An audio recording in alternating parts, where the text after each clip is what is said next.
Chers amis de Rive 54, randonneuses et randonneurs, regardez ce panorama qu'il y a derrière nous. On est revenu dans la plaine de la Wavre parce qu'il y a des points de vue absolument magnifiques. Et on a choisi de vous faire découvrir, en partant de Vignoles qui est en bas, la petite rivière et le petit ruisseau au départ de l'Iron. Alors nous allons donc repartir en direction du nord pour retrouver la ville et le confluent de l'Iron avec l'Orne. On ne fera pas tous les petits patelins, mais il y a des endroits qui vont être vraiment privilégiés et vous allez découvrir des sites de randonnée que l'on a déjà fait. Regardez un exemple, je vous montre, regardez un peu. Attendez voir. Hein. Alors ça, c'était la préparation d'une randonnée qu'on a fait il y a plusieurs années, mais elle est toujours d'actualité. La Gazette des randonneurs du Pays Haut. C'est tout l'endroit où on avait 21 km on avait parcouru dans cet endroit-là, magnifique, hein, en partant de Saint-Maurice-sous-les-Côtes, qui est un petit peu derrière. Et puis voilà, on était monté ici, à travers Vignoles, on était arrivé jusque à Tonchâtel, un petit café, un petit restaurant, bar et brocanteur en même temps, qui faisait, et on avait de quoi se restaurer, c'était une magnifique idée. Un dernier petit mot avant de redescendre vers Vignoles, on va parler de Hattonchâtel. Donc, le nom de ce village signifie vignoble. Il est situé au carrefour des Côtes de Meuse et de la Wavre. Vignoles est réputé pour sa situation privilégiée au pied du village médiéval d'Hattonchâtel, où nous sommes actuellement. C'est le village de la Mirabelle et la cité pionnière du renouveau de la vigne, 4 vignerons sur son territoire. Actuellement, parce que ça c'était il y a quelques années, il doit y en avoir même un petit peu plus. Alors un dernier mot avant de quitter ce site, vous voyez en face de vous à une dizaine de kilomètres, c'est l'étang de la Madine. Donc un magnifique étang où là aussi on a fait le tour complet de cet étang de la Madine lors de randonnées. Par contre la particularité qui reste sur l'étang de la Madine, les 16 km de l'étang, nous on en a rajouté un petit peu, on en a fait 22 km parce qu'on est monté jusque Montsec. Vous voyez la butte qu'il y a on va dire au sud de l'étang, la butte qu'il y a. En haut, vous avez une particularité, c'est un mémorial qui commémore les batailles de la Première Guerre mondiale. Alors attendez, j'ai pris des pompes comme d'habitude parce que sinon on ne s'en sort pas. Alors la butte de Montsec, qui se situe à 377 mètres au-dessus du village de Montsec, c'est un monument commémorant les offensives menées par l'armée américaine sur le saillant de Saint-Mihiel du 12 au 15 septembre et du 9 au 11 novembre 1918. Et je pense que c'est là que les Allemands ont capitulé et qu'a été signé l'armistice du 11 novembre. Voilà, on quitte donc Hattonchâtel et on va se diriger vers Vignoles et trouver la source de l'Iron. J'espère qu'on va la trouver. Hein. C'est peut-être pas évident, mais on a toujours tout trouvé, il n'y a pas de problème. On va y arriver. Avant de quitter donc Hattonchâtel, on est maintenant au niveau de la maison de la voûte qui date du XIe siècle, qui est juste derrière moi, et du monument aux morts de la Première Guerre mondiale pour honorer les morts de Vignoles et Hattonchâtel. Alors, les renseignements que nous avons obtenus dans le village de Vignoles, une association qui s'appelle les Amis des Côtes, voilà, vous avez le nom là, les Amis des Côtes, ont donc fait un chemin pour se rendre à la source de l'Iron. Alors il ne nous reste plus qu'à marcher, je sais pas, j'espère que ça ne sera pas 25 km parce qu'on va être fatigué, mais on va déjà aller voir si on le trouve. Ça ne doit pas être loin maintenant. Je vous laisse admirer ce petit filet d'eau qui coule de la colline qui est derrière nous. Eh bien, c'est l'Iron. Imaginez-vous l'Iron. Je pense que quand on découvrira dans quelques heures, quand nous serons du côté de Conflans, en Jarnisy, ça sera peut-être plus le même Iron. Mais c'est un plaisir de les retrouver parce que vous savez, quand on fait des recherches, puis on avait en visu cette statue de Sainte-Claire qui domine donc la source de l'Iron, un petit bassin, et à savoir que sur cette statue de Sainte-Claire, il y a quelques années encore, se passait, chaque fois ça devait être au mois d'août, des pèlerinages. Pèlerinage à la source de l'Iron. Alors c'est un plaisir de l'avoir découvert. Encore une fois, on est fatigué parce qu'on a encore couru. Mais bon, voilà, on l'a retrouvé, c'est le principal. Quand vous voulez revenir dans ces coins-là, où l'on a randonné, hein, je vous en ai parlé quand on était à Tonchâtel, on a fait des randonnées dans ces coins-là, pour retrouver la source de l'Iron, donc à Vignoles, Vous prenez donc une petite route et dès l'instant où vous trouvez le chemin d'Amécourt, pardon, vous arrivez à la statue. Vous avez un tout petit parking au bout, vous avez environ 300-400 mètres à faire avant d'arriver jusqu'à la source. Alors bien sûr, c'est un chemin balisé par les Amis des Côtes. Hein, et ça fait une boucle de 3 km 500. Alors gardez bien en mémoire ce petit filet d'eau qu'on a repéré il n'y a pas longtemps. Et puis vous voyez déjà à quelques centaines de mètres en dessous de la source de l'Iron, regardez. Ça devient un petit ruisseau. Et les petits ruisseaux font les grandes rivières. Hein, c'est pas moi qui l'ai inventé. Hein. On quitte donc Vigneulles et on va se diriger vers un étang qui est un peu plus loin. Par contre, on va quand même vous parler du fruit de saison, la saison des mirabelles dans 6 semaines. Bon, là, c'est pas encore maintenant, ça sera un peu plus tard. Mais voilà, regardez un peu. C'est pas beau ça? Une mirabelle, une abeille qui picore dans la mirabelle. Hein, c'est magnifique. Et puis ce petit instant de vie d'une mirabelle, ça a été fait en l'an 2000. Vous vous rendez compte, vous? Et même une coccinelle. On a donc quitté Vigneulles et on est sur la route en direction de la chaussée. On va retrouver des étangs tout au bord de la route en repartant par là-bas. Et on est ici au niveau de l'abbaye de Saint-Benoît. Alors cette abbaye de Saint-Benoît, le 11 mai 1132, des moines cisterciens venus de l'abbaye de la Crête en Haute-Marne, seconde fille de l'abbaye de Morimont en Haute-Marne, s'installe à Saint-Benoît. Et puis malheureusement, en 1914, l'armée allemande y a établi un quartier général et un hôpital. Et en 1918, elle a fait sauter les bâtiments avant de battre en retraite. Alors vous voyez malheureusement, qu'est-ce qui reste de cette pauvre abbaye? Plus grand-chose, c'est dommage. Hein, mais bon, c'est voilà, sur le chemin à la découverte des patrimoines et de tout ça, on a retrouvé et on est dans la rue du Château. Imaginez-vous. Après donc avoir visité, on a regardé cette abbaye cistercienne à Saint-Benoît-en-Wavre, on est au bord de l'étang de Vigneulles. L'étang de Vigneulles, eh bien, l'Iron traverse l'étang de Vigneulles. Hein, depuis qu'on l'a laissé là-bas dans le bois, où on a découvert sa source et puis ce petit ruisseau, bon ici c'est une plaine marécageuse, comme on dit la plaine de la Wavre, marécageuse, agricole et puis surtout boisée. Donc vous en avez un exemple sur cet étang de Vigneulles. On va se diriger maintenant, en continuant cette route, vers l'étang de la Chaussée. Un peu plus important parce que là il y a de la pisciculture. On vous en dira plus. Par contre, attendez quand même, l'Iron, vous voyez, on a fait un petit bout de chemin, mais il fait quand même 37 km 500. Donc en partant de sa source, c'est jusqu'au confluent à Conflans en Jarnisy. Et puis il y a de nombreuses villes, tant en Meurthe-et-Moselle qu'en Meuse, qui sont traversées.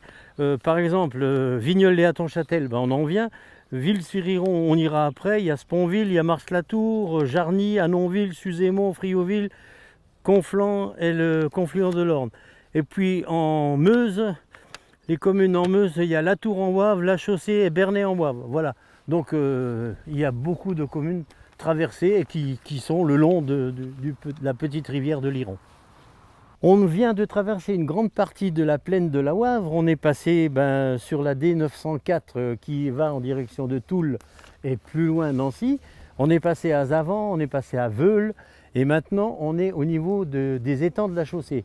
Alors ce sont des étangs qui sont répartis sur 350 hectares et chaque étang, il y a des vannes et la fête du poisson qui se déroule donc au mois de septembre. Attendez que je reprenne des notes. Oui, en automne. La fête du poisson qui dure 4 semaines. C'est là que l'on peut découvrir les gestes ancestraux de la pêche au poisson, au filet. Alors dans cet étang, l'étang bien sûr qui est beaucoup plus bas, vous avez des messieurs qui sont dans l'eau, il y en a une dizaine, et qui tirent derrière eux un filet. Ce filet est ramené au niveau du chenal d'entrée ici, et puis là est regroupé tous les poissons. Et au bout, sur le petit pont, vous avez on va dire une nasse, si vous voulez, hein, je ne sais pas comment on peut les appeler. Et puis ils récupèrent tous les poissons. Voilà, ça c'est le chenal où arrivent tous les poissons. Bien sûr, une fois qu'ils sont dans le machin, ils ferment l'étang et tous les poissons sont là-dedans. Alors c'est impressionnant parce que on y est venu au moins 1 ou 2 fois ici à la chaussée. Pareil, on est venu faire de la randonnée. Et puis on a assisté une fois à la fête du poisson. Et puis ensuite, on a eu la chance de pouvoir déjeuner dans un grand bâtiment à l'intérieur. Et c'est il y a plus de poissons qu'autre chose. Mais regardez, vous avez plein de petits alevins là, vous les voyez qui regardez à la surface. Vous voyez tous les petits poissons en surface là. Alors en prolongement bien sûr du chenal que l'on vient de voir, vous avez un autre chenal ici beaucoup plus regroupé. Et puis de là aussi, avec bien sûr une grille qui ferme le chenal au bout, vous avez des gens qui viennent avec des épuisettes et qui sortent tous les poissons. Ensuite sur cette place ici, c'est là que les poissons sont triés. Alors le triage consiste à mettre les carpes d'un côté, les brochets, les tanches, les gardons, etc. Les petits sont remis systématiquement dans des tonneaux pleins d'eau et ils sont reversés dans des étangs qui sont un peu plus loin.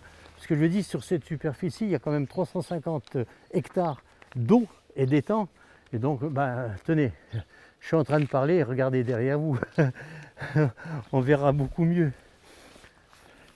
Et ce sont donc les étangs de la chaussée. Il y a une participation des associations des paralysés de France, pardon. Vous voyez, tout ça, voilà, c'est bien. On voit, je vous ai dit que ces fameux pêcheurs, les voilà ici avec leurs filets, ils avancent tout ça ici. Et puis voilà, tout ça, regardez, les poissons sont stockés dans cet endroit-là et puis relevés ici, au bout de ce truc que l'on vient de filmer. C'est intéressant, je peux vous dire qu'en automne, quand c'est la fête du poisson, ça fait malheureusement 2 ans qu'on ne la voit plus, mais on y est venu et on a participé de nombreuses fois à ces fêtes. On est au bord de l'étang principal de la chaussée, regardez un petit peu cette superficie quand même, c'est magnifique.